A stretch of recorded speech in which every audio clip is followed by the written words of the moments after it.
ମୋ ନାଁ Pitambar Nayak, forest range officer, Bhadrak wildlife range.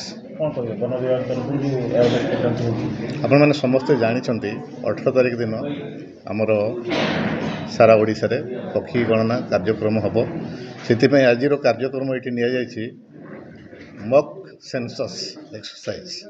ଏଥିରେ ଆମକୁ ସାମିଲ କରାଯାଇଛି ସ୍କୁଲ ଷ୍ଟୁଡେଣ୍ଟସ୍, ମିଡ଼ିଆ ପର୍ସନ୍ସ ଏବଂ ଅନ୍ୟାନ୍ୟ ଇଚ୍ଛୁକ ବନ ସଂରକ୍ଷଣ ସମିତିର କର୍ମକର୍ତ୍ତା ଏବଂ ଆମର ଡିପାର୍ଟମେଣ୍ଟାଲ ଅଫିସର୍ସ। ଏବଂ ପକ୍ଷୀ ଗଣନାର ମୁଖ୍ୟ ଉଦ୍ଦେଶ୍ୟ ଆପଣମାନେ ସମସ୍ତେ ଜାଣିଛନ୍ତି, ତଥାପି ମୁଁ ଏଥିରେ କିଛି ଆଡ଼୍ କରିବା ପାଇଁ ଯାଉଛି। ଆମେ ଏଠି ଆମର ଆକ୍ଚୁଆଲ କେଉଁ ବାର୍ଡ଼ସ୍ ଗୁଡ଼ା ଡିଷ୍ଟିଙ୍ଗାଇଜ୍ ହେଇଯାଉଛନ୍ତି ଆମେ ତାକୁ ଜାଣିବୁ। ତା ସହିତ ପପୁଲେସନ୍ କେତେ ଇନକ୍ରିଜ୍ କରୁଛି ଅର୍ ଡିକ୍ରିଜ୍ ହେଉଛି ସେ ତାକୁ ଆକଳନ କରିବା ପାଇଁ ଏହି କାର୍ଯ୍ୟକ୍ରମ କରାଯାଉଛି। नमस्कार, मो नाम Madhusmita Das, assistant conservator forest Bhadrak wild life.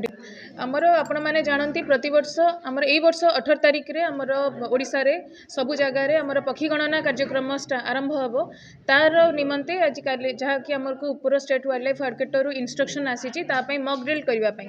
Mock drill exercise रे आमर स्टूडेंट्स एवं आमर मीडिया भाई मेंबर माने एवं आमर VSS मेंबर्स जो माने इंक्लूड एंड जो माने इंटरेस्टेड अच्छा से बर्ड सेंसस उपर जमी आमर अवेयरनेस क्रिएट हो पार रिगार्डिंग प्रोटेक्शन एंड कंजर्वेशन।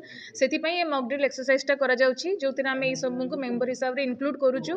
एवं आम मीडिया भाई मानक मु अनुरोध करी जे आज जहाँ भी आमर कार्यक्रम है जहाँ भी एठी आमर आलोचना है जदि आपण माने आमर जनसाधारण को एवं आमर छात्र छात्री मानक अवेयर करेबे एवं एमाने जदि चाहूचंती आमर 18 तारिख दिन आमर भद्रक डिवीजन रे सबु प्रति रेंज रे जेतु आमर 4टा रेंज अछि भद्रक, वासुदेवपुर, चांदबाली एवं धामनगर 4टा रेंज रे पक्षी गणना कार्यक्रम हेबो। सेथिरे जदि आपण माने केही भी जनसाधारण कि छात्र छात्री इंटरेस्टेड अच्छा से जॉइन करने को चाहते से निहाती जॉइन करेंगे।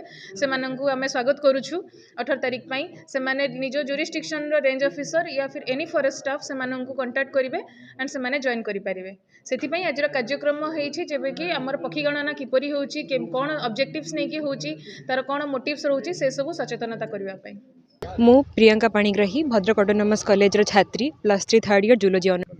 आमे एठी गोटे मॉक ड्रिल प्रकार गोटे करूँ एठी यही हैबिटेट रे केतेक माने अच्छंती वाटर फाउल स्पेसीज माने चढ़ई केते माने अच्छंती आमे सब आइडेंटिफाई करिया पई आस्थिलु। तो आमे बाइनोकुलर रे देखिलु कौन कौन चढ़ई स्पेसीज एठी अच्छंती आ गोटे सेंसस हिसाब रे आमे टोटल नंबर रा माने चढ़ई स्पेसीज आमे काउंट करथिलु।